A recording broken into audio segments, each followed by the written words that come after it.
on a échangé récemment avec Eric et je vais te laisser la place, Eric, parce que tu me parlais d'une période, il y a maintenant plusieurs années, où dans plusieurs domaines de ta vie, une période où tout s'écroule.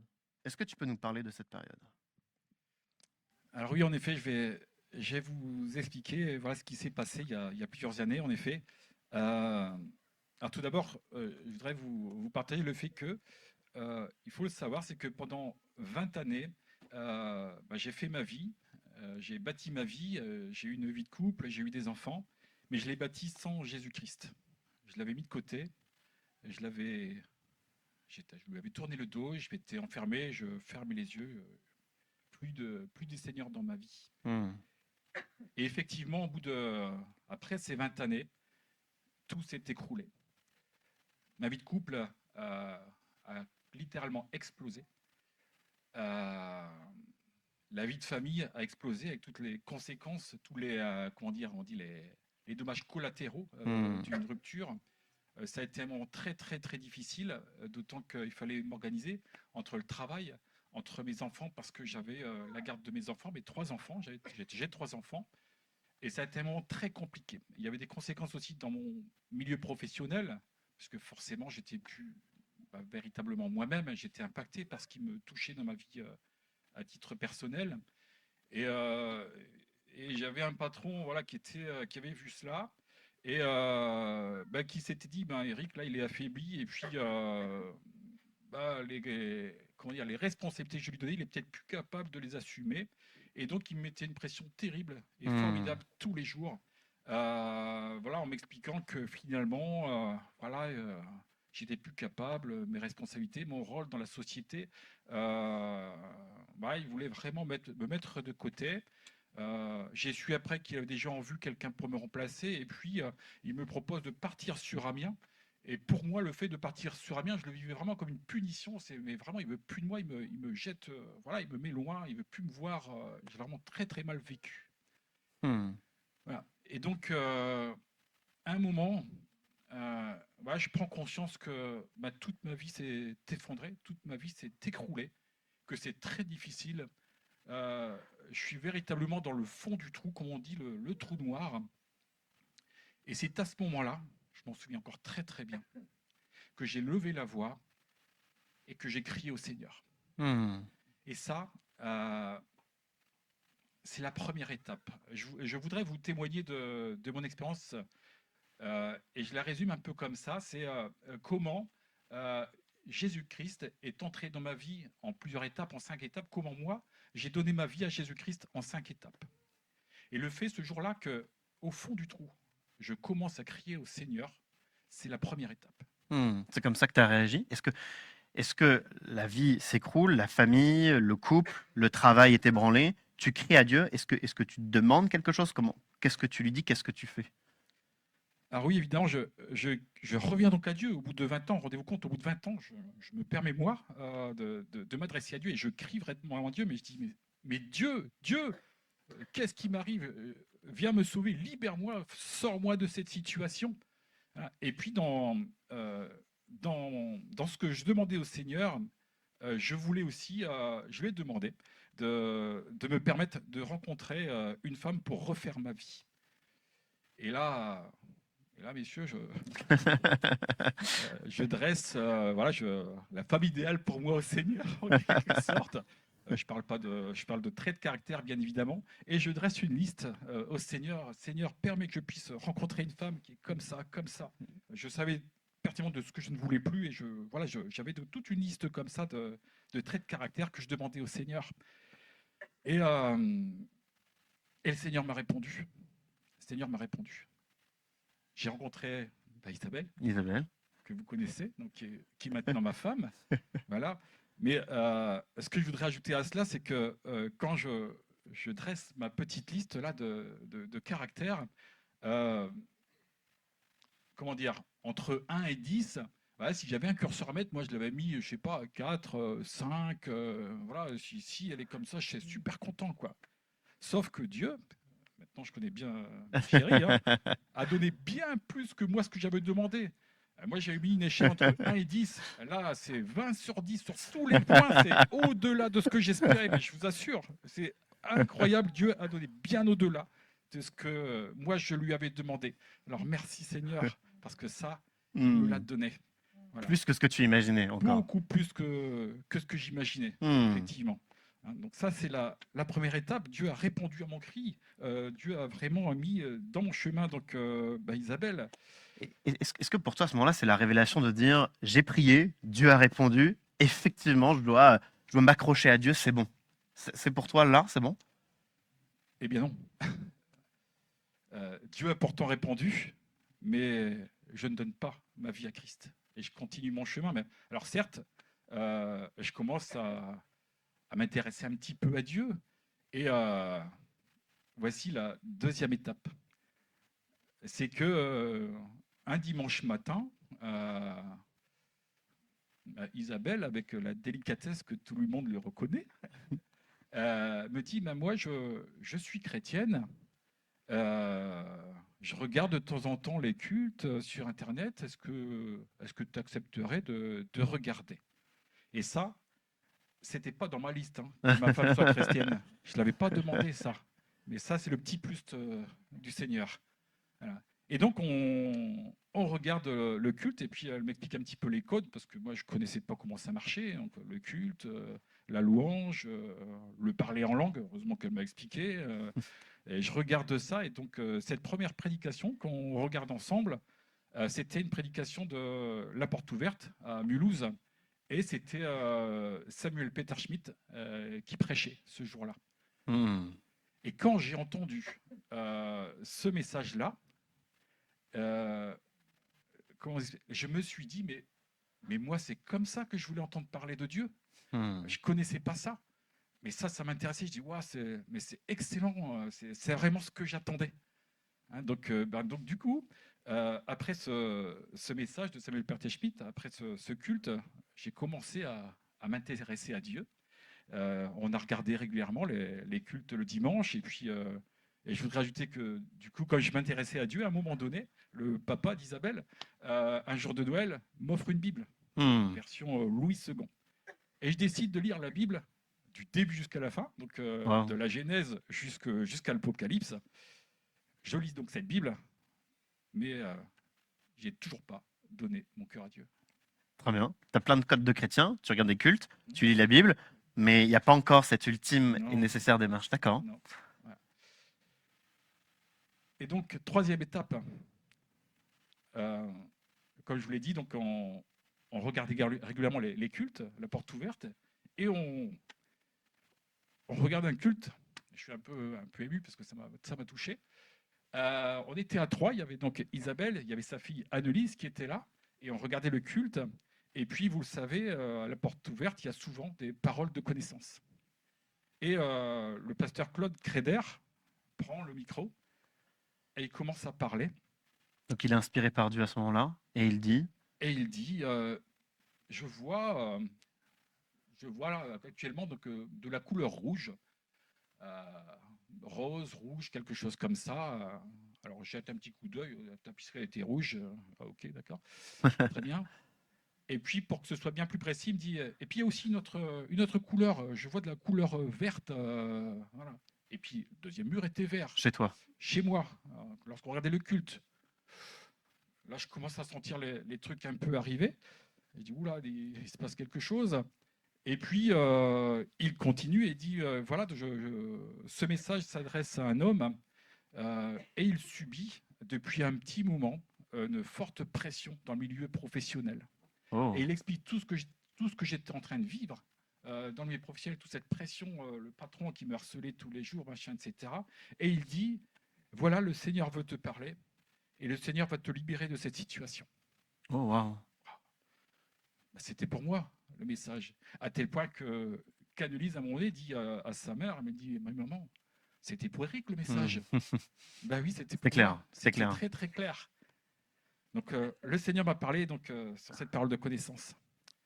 Et plusieurs mois après, je me retrouve donc à Amiens, parce que je suis quand même parti à Amiens, je n'avais pas le choix. C'était ça ou rien. Et je reçois un courrier m'informant que ce patron revendait ses parts. Il devait Hmm. partir de la société et il revendait ses parts. Oh, wow. Alors, je n'étais pas le seul à le recevoir. Tous les salariés l'ont reçu, c'est la loi. Mais je reçois ce courrier-là. Hmm. Et donc, il a vendu ses parts. Et il a vendu ses parts à 3 personnes, des salariés de l'entreprise. La première personne, qui est aujourd'hui président, c'est quelqu'un que j'ai moi-même formé, qui est entré, que j'ai formé, Donc avec une relation avec une particulière. relation particulière. La deuxième personne, c'est un commercial que j'avais recruté et que j'ai formé, donc avec une relation particulière. Et la troisième personne, c'était le directeur financier. Donc finalement, depuis, celui qui me mettait la pression est parti. Et là, j'ai des relations vraiment, je dirais, d'amis pratiquement avec les 3 Wow. associés d'entreprise. Wow. Donc, gloire à Dieu. Dieu a répondu Dieu a à répondu nouveau à une prière. à une prière. Wow. Oui. Est-ce qu'à ce moment-là, avec toute cette démarche que tu as, il y a quelque chose au fond de toi qui te pousse à t'accrocher alors à Dieu? Qu'est-ce qui se passe? Je m'intéresse toujours à Dieu, mais j'ai toujours pas donné mon cœur à Dieu. D'accord. Alors, 4e étape. Et là, c'est un petit peu particulier. C'est particulier parce que c'est un moment où, pardon si je suis un petit peu long, mais c'est important, ces étapes sont importantes. C'est un moment où j'ai 2 filles et une de mes filles doit se faire extraire les dents de sagesse. Et donc, c'est de l'ambulatoire, on se retrouve à l'hôpital, vous savez, donc il y a le lit, il y a le petit fauteuil qui est à côté. Et pour passer mon temps, et là, donc c'est encore ma femme Isabelle qui me conseille de lire un livre, La Cabane. Ouais. Cabane, livre chrétien que je peux conseiller à tout le monde, c'est un excellent livre. Et donc, je le prends pour passer le temps. Et donc, ma fille part, je suis tout seul dans la chambre d'hôpital, assis dans le fauteuil, et je lis ce livre. Et en lisant ce livre, je commence à avoir les yeux qui brillent. Et puis d'un seul coup, je commence à pleurer. Je ne sais pas pourquoi, enfin plutôt si je sais pourquoi je commence à pleurer, j'arrive pas à m'arrêter de pleurer, parce que je comprends qui est Jésus et comment Jésus s'est sacrifié pour moi, par rapport à moi. Tout ce qu'il a fait à la croix, tout ce qu'il a subi pour moi, je réalise et je prends la conscience de tout ce qu'il a fait pour moi. Et je comprends là qui est Dieu. Tout seul dans ma chambre en train de pleurer. Là, c'est la 4e étape. Et là, je commence vraiment à vouloir donner ma vie à Christ. Wow. Et la 5e étape, je vous la passe très rapidement, mais la 5e étape, c'est j'ai donné ma vie à Christ le 23 février 2020 dans les eaux du baptême. Je me suis fait baptiser. Merci Seigneur. Wow. Wow. Merci Seigneur. Amen.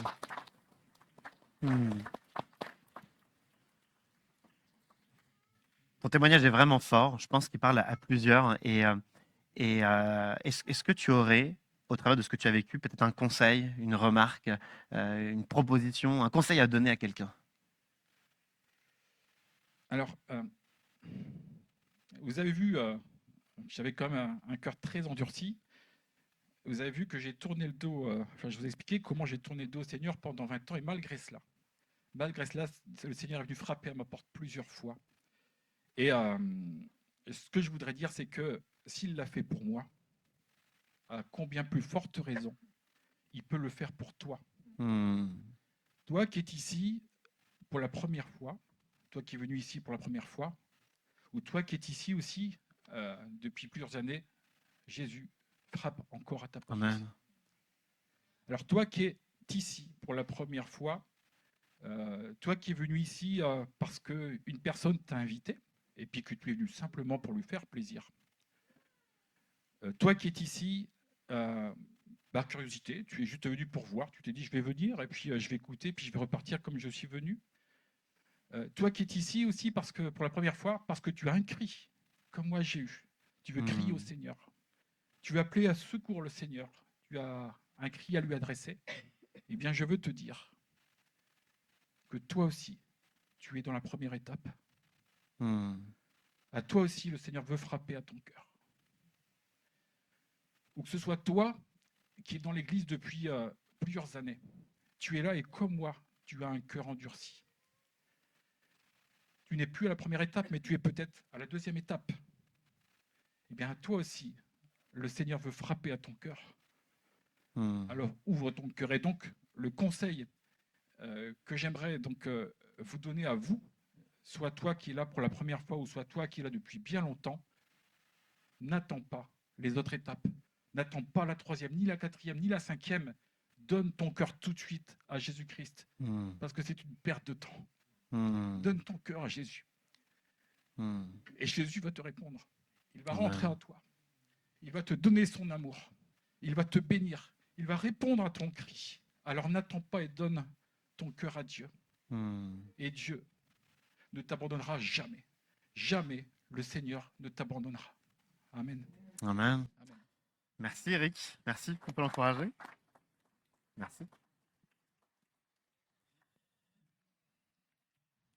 Hop.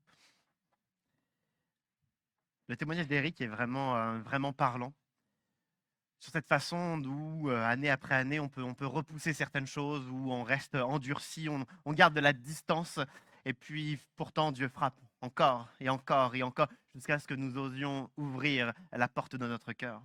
Il y a un passage dans la Bible que j'aimerais que nous puissions lire, où nous voyons un homme justement, où Dieu frappe à son cœur et on va voir si lui ose ouvrir. Alors j'aimerais que non seulement par le témoignage d'Éric, mais en plus avec la Bible, nous puissions nous laisser toucher et encourager ce matin. J'aimerais qu'on puisse lire ensemble, ça va être affiché, Luc chapitre 19, on va lire les premiers versets. Le texte nous dit « Jésus était entré dans Jéricho et traversait la ville.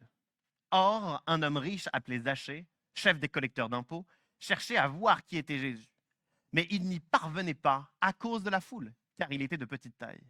Il courut en avant et monta sur un sycomore pour voir Jésus parce qu'il devait passer par là. Et on fait une petite pause.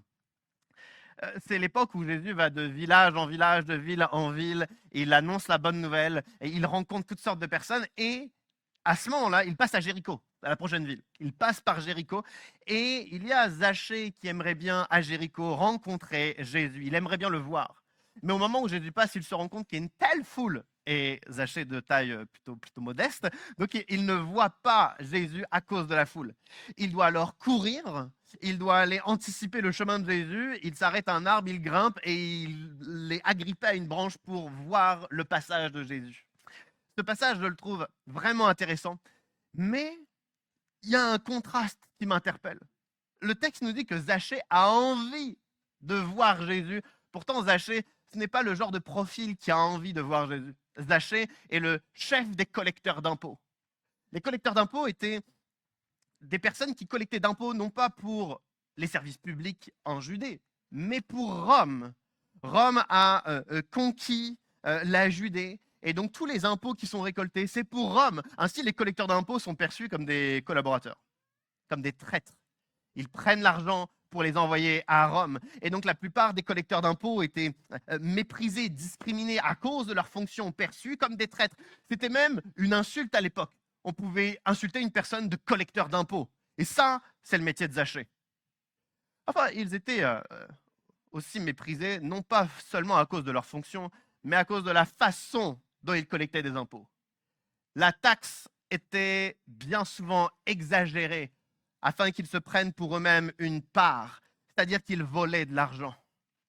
Ils prenaient l'argent de leurs compatriotes pour eux-mêmes. Zachée n'est pas quelqu'un qui gagne modestement sa vie. Zachée n'est pas quelqu'un qui est riche parce que légitimement il a gagné sa vie. Non, il est riche parce qu'il est un voleur. Et donc on voit un profil comme Zachée, quelqu'un qui est perçu comme un traître, il est discriminé, méprisé, donc il y a une part de souffrance en lui. Mais également, il est un voleur, il est coupable. Et ce genre de profil de traître et de voleur, qu'est-ce qu'il est en train de faire? Il a envie de voir Jésus. Ça paraît étonnant, ce n'est généralement pas ce genre de personne qu'on imagine vouloir voir Jésus. En tout cas, moi, j'imagine plutôt les personnes de bonne famille, bonne valeur, bonne éducation qui ont envie d'atteindre Jésus.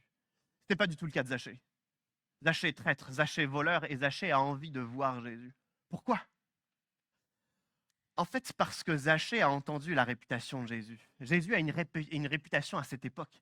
Il y a non pas uniquement ceux qui ont de bonnes valeurs, une bonne éducation qui s'approchent de Jésus, mais il y a des personnes qui ont toutes sortes de souffrances, de difficultés, de fardeaux, de charges, de combats, qui s'approchent de Jésus et ils ressortent de la présence de Jésus transformés. Il y a des personnes qui sont perdues, ils approchent Jésus, ils l'écoutent, ils l'atteignent, ils discutent avec lui et ils ressortent, ils ont du goût pour la vie, un sens à leur vie.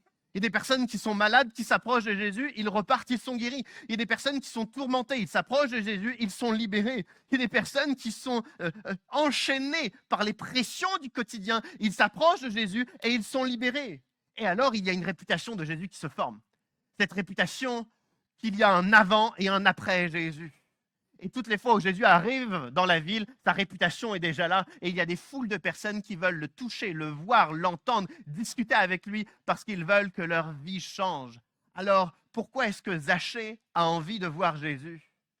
Parce que lui aussi, il a envie que sa vie change. Il ne veut plus voler. Il ne veut plus se sentir coupable. Il ne veut plus souffrir. Il veut que cette vie change. Et quand je vois Zachée, je pense à tellement d'entre nous. Je pense à tellement de domaines de notre vie où nous voudrions que ça change. Nous voudrions que le couple change. Nous voudrions que la famille change. Nous voudrions que notre santé change. Nous voudrions, comme Éric l'a dit, que les pressions professionnelles, que ça puisse changer. Nous voudrions que notre société change. Nous voudrions qu'il y ait tellement de choses autour de nous qui changent, alors que peut-être certains, vous portez des charges qui sont tellement lourdes que vous vous sentez écrasé par ce poids et vous soupirez après cette vie qui pourrait changer. Certains d'entre nous, on lutte dans des relations depuis X années parce que nos enfants ont pris des directions, parce que nos parents ont fait des choix et on lutte dans la famille pour tenter de garder l'unité, tenter de garder l'harmonie. Mais cette lutte, elle est tellement longue qu'on est usé et on aimerait, nous aussi, que la vie change. Zachée est ce genre de personne qui veut que la vie change. Il ne peut plus, il n'y arrive plus.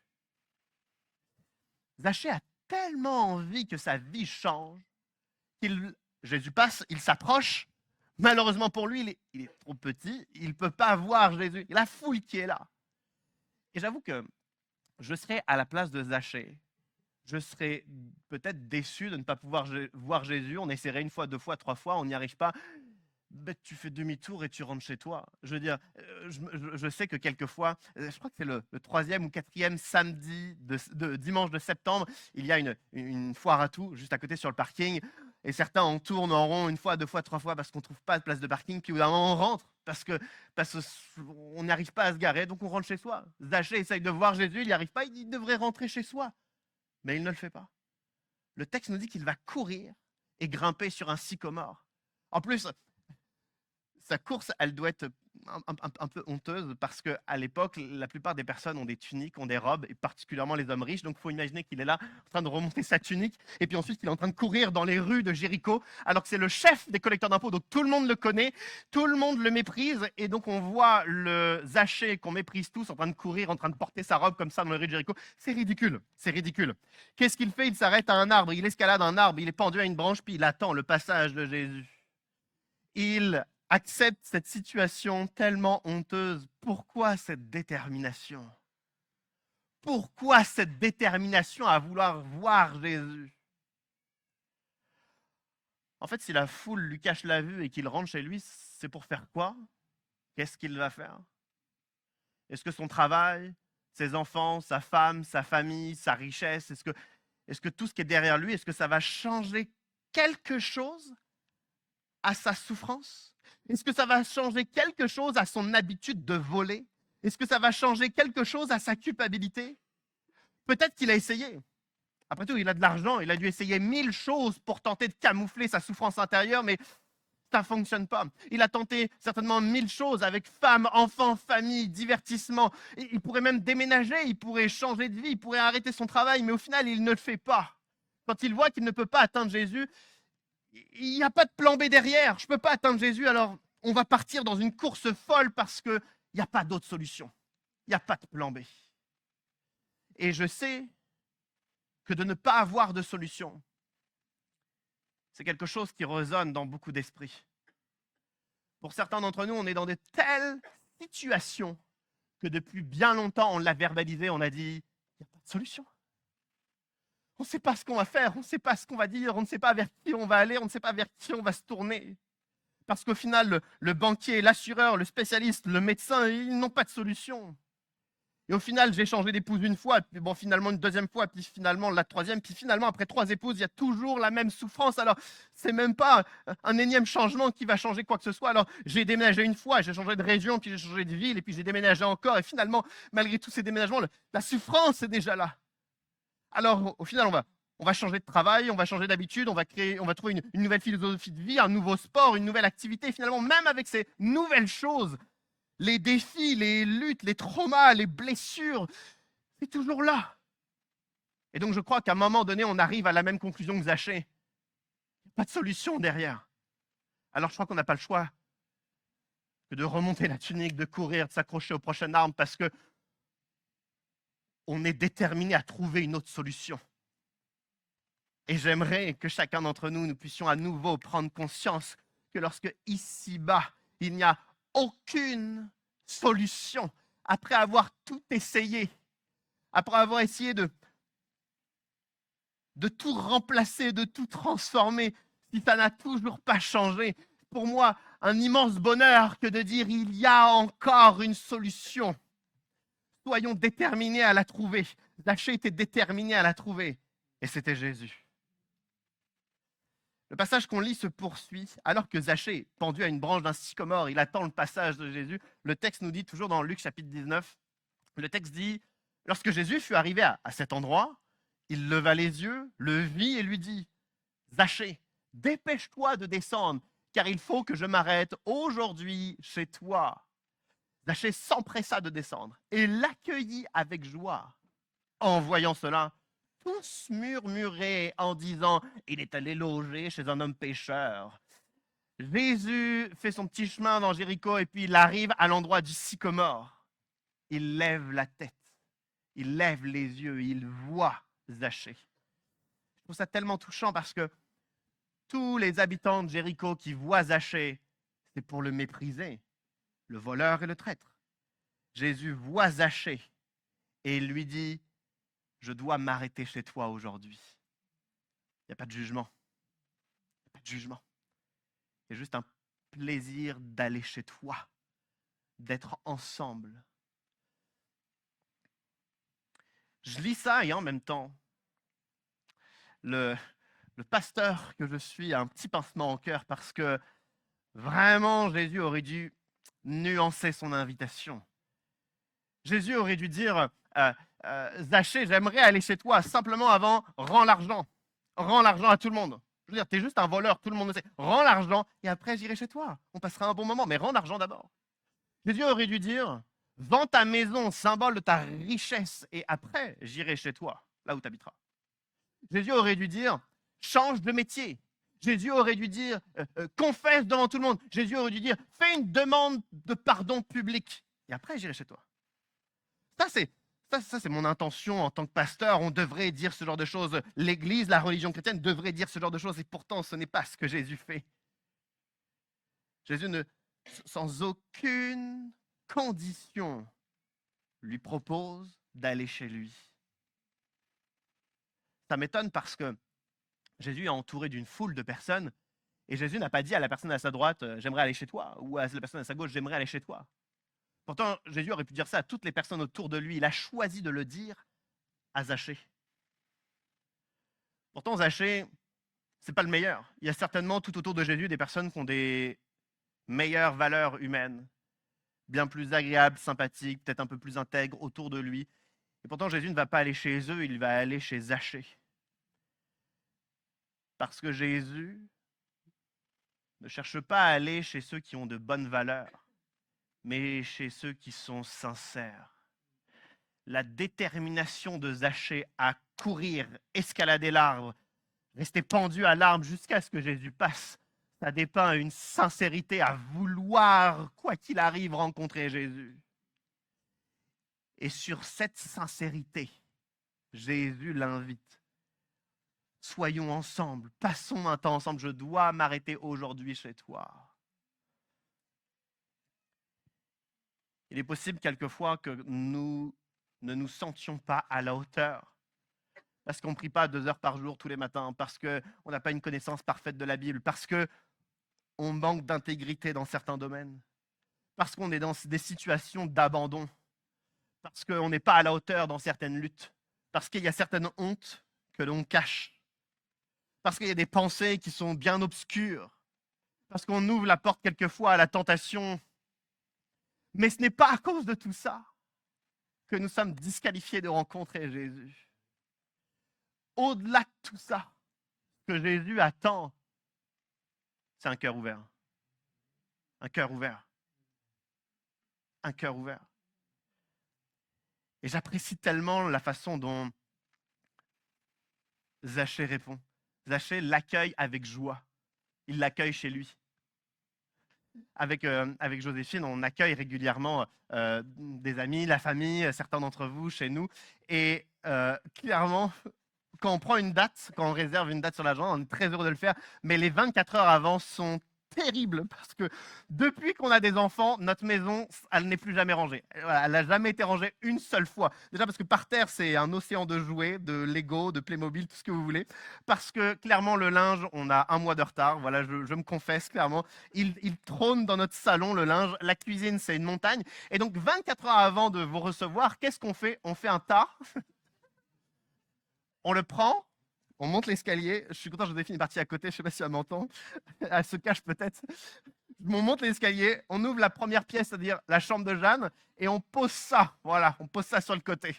Et donc, on a tellement honte qu'on cache ça. Mais ce n'est pas terminé parce que certains d'entre vous, on a des bonnes affinités et surtout, nos enfants s'entendent bien avec vous. Et quelquefois, quand on vous invite, vous proposez, est-ce que tu veux qu'on couche ta fille? Et donc, nous, on dit, oui, pourquoi pas?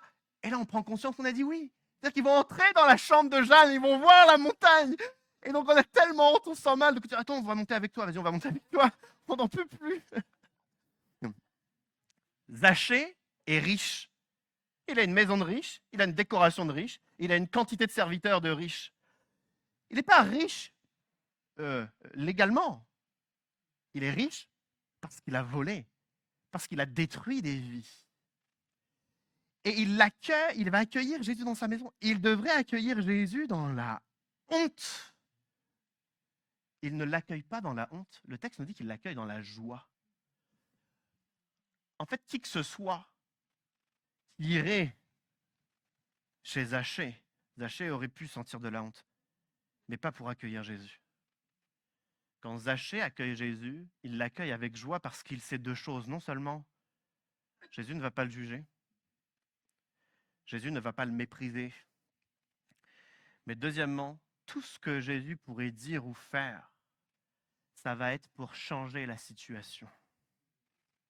Alors il l'accueille, certainement avec difficulté, mais avec joie. Jésus, tu as le droit de rentrer dans le salon, et puis dans les chambres annexes, et puis du sol au plafond, tu as le droit de tout regarder, de tout voir. J'accepte que tu mettes ton regard où tu veux, quand tu veux. C'est là, je crois, la grande difficulté de la vie avec Dieu. Parce que généralement, on aime bien, on a entendu le témoignage d'Éric, même le témoignage de Vincent, quand Dieu bénit, quand Dieu guérit, quand Dieu est patient avec nous, on aime bien. Mais quand c'est le moment pour nous de dire à Dieu, j'accepte que tu mettes ton regard et ton doigt sur tous les domaines de ma vie, là, on n'est plus prêt. On est comme Joséphine et moi, où on a préparé le salon, la salle à manger, et puis le reste, il y a d'autres choses que nous ne souhaitons pas qu'il regarde, parce qu'il y a des pensées obscures, on aimerait que ça reste caché. On a des habitudes, on aimerait les garder. Il y a des choses que l'on dit, on aimerait que ça reste caché. Mais lorsqu'on accueille Jésus, on l'accueille à une seule condition, c'est qu'il regarde partout, c'est qu'il pose son doigt partout. Il a son mot à dire sur tout. Et il est là le choix difficile. Il est là le choix difficile.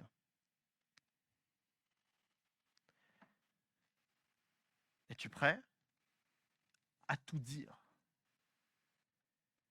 Es-tu prêt à le laisser regarder tout? Vu toutes les histoires des évangiles que nous avons dans la Bible, Jésus va se permettre de dire des choses à chaque fois.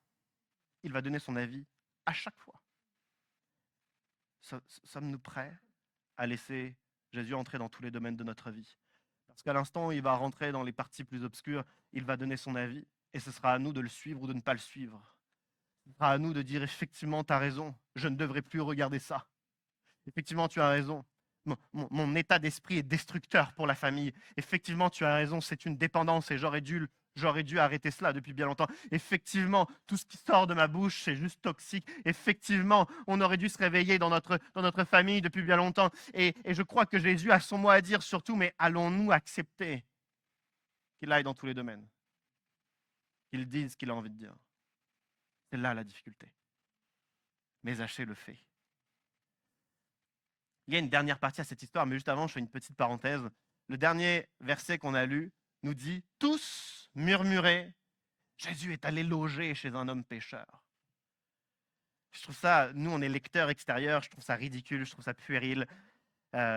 Tous, c'est la foule qui est là. Alors la foule, depuis plusieurs heures, ils sont si proches de Jésus, ils voient Jésus. Contrairement à Zachée, eux, ils voient Jésus, ils entendent Jésus. Ils ont vu toutes sortes de choses que Jésus a fait, que Jésus a dit.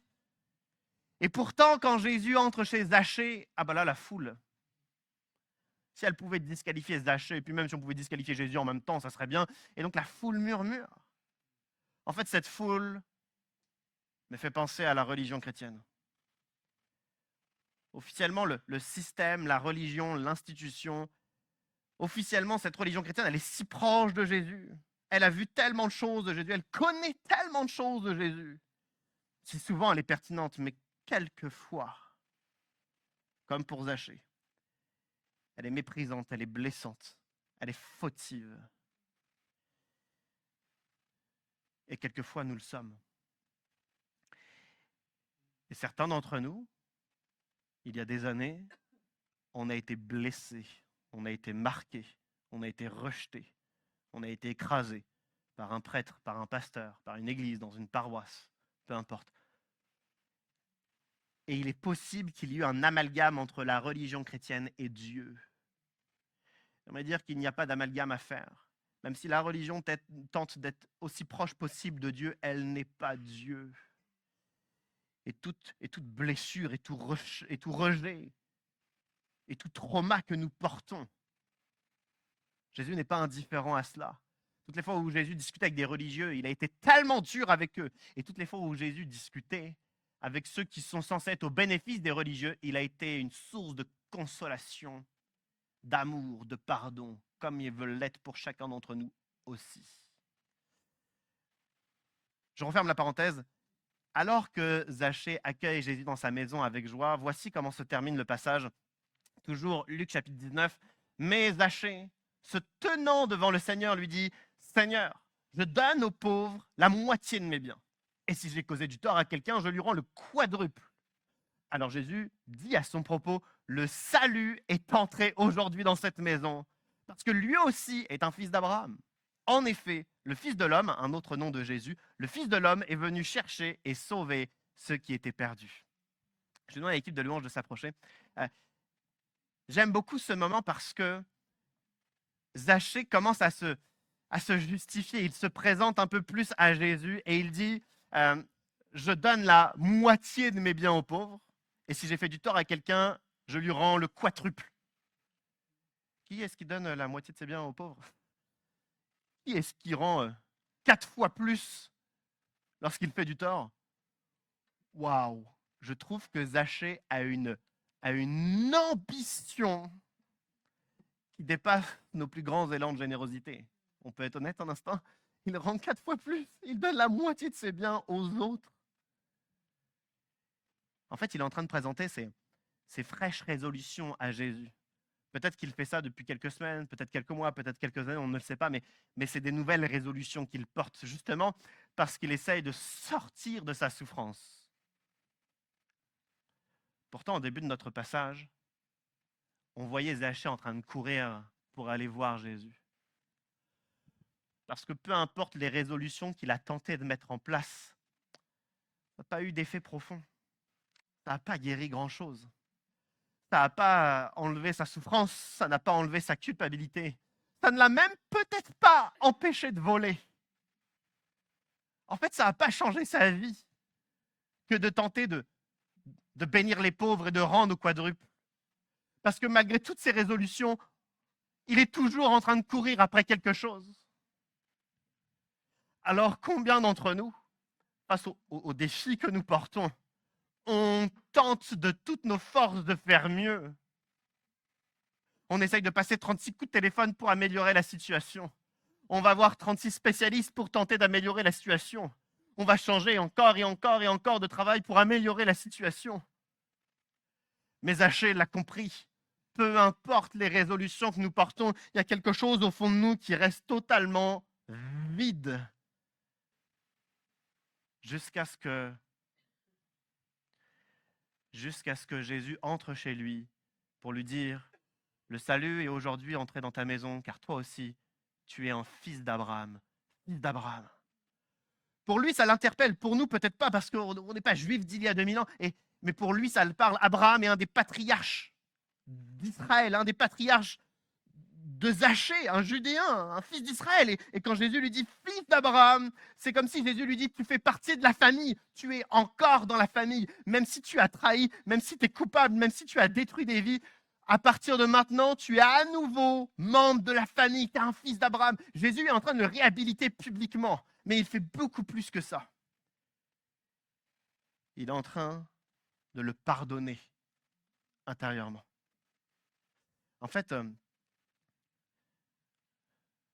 j'imagine les amis de Zachée qui voient Zachée en train de guérir de ses souffrances, et les amis de Zachée qui tapent dans l'épaule en disant: mais t'inquiète pas, Zachée, c'est pas grave, ça va aller. C'est ce qu'on dit tous à nos amis quand ils sont mal. T'inquiète pas, ça va aller, avec le temps, ça va passer. Si c'est compliqué, déménage. Si c'est compliqué, fais ceci. Si c'est compliqué, fais cela. Et j'imagine tous les amis de Zachée qui ont depuis quelques mois, quelques années tenté de l'aider, de le conseiller. Mais c'est qui ces amis? Est-ce qu'ils sont beaucoup plus intègres que lui? Pas sûr. Est-ce qu'ils sont extraordinaires, ces amis? Ils doivent lui ressembler. Vous savez, c'est comme quand deux alcooliques sont au bar, et puis il y a un des alcooliques qui allez, c'est mon dernier verre, et l'alcoolique juste à côté dit: t'inquiète pas, on peut en prendre un de plus. Ces deux alcooliques, c'est normal qu'ils ne vont pas céder. Alors, qui est-ce qui, ici-bas, dans les relations de Zachée, pourrait l'aider à aller mieux? En fait, il n'y a personne ici-bas suffisamment intègre, pur, vrai, compatissant pour pouvoir aider Zachée, sauf Jésus. On peut commencer. Jésus est pur, il est saint, il est parfait. Il devrait dire à Zachée: Zachée, t'es méprisable, au revoir. Mais il ne dit pas cela, parce que Zachée a envie de changer de vie, parce que Zachée est déterminé à rencontrer Jésus, parce que Zachée accepte que Jésus entre chez lui. Jésus ne peut dire qu'une chose: je te pardonne.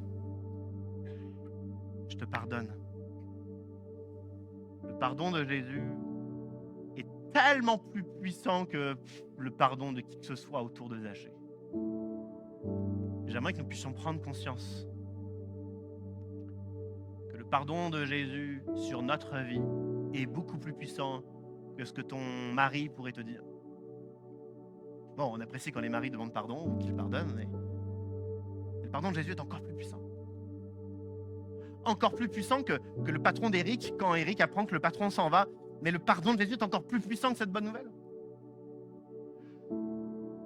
Le pardon de Jésus est encore plus puissant qu'un problème de santé qui a été résolu. Le pardon de Jésus est encore plus puissant que l'adversaire qui disparaît de notre champ de vision. Le pardon de Jésus est encore plus puissant que ça.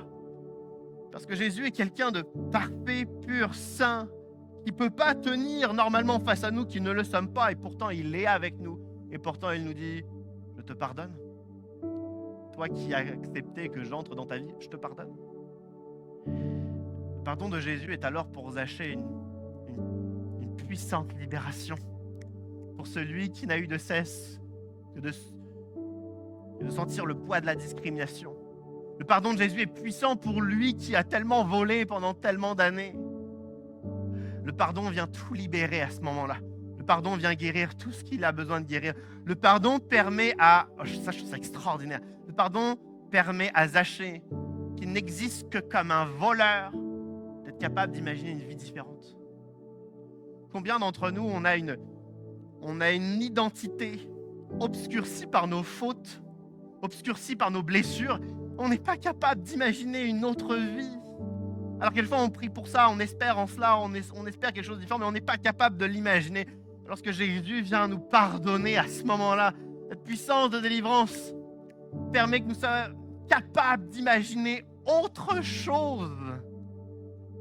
Une autre vie de famille. Une autre vie en relation avec nos souvenirs passés. Une autre santé. Un nouvel épanouissement. C'est tout à fait possible au moment où Jésus nous pardonne. On va chanter dans un instant un dernier chant, mais j'aimerais nous donner l'occasion de vivre la puissance du pardon. Alors je vais vous demander à tous de vous lever et puis dans le recueillement, les yeux fermés, j'aimerais prier, mais ma prière, c'est notre prière.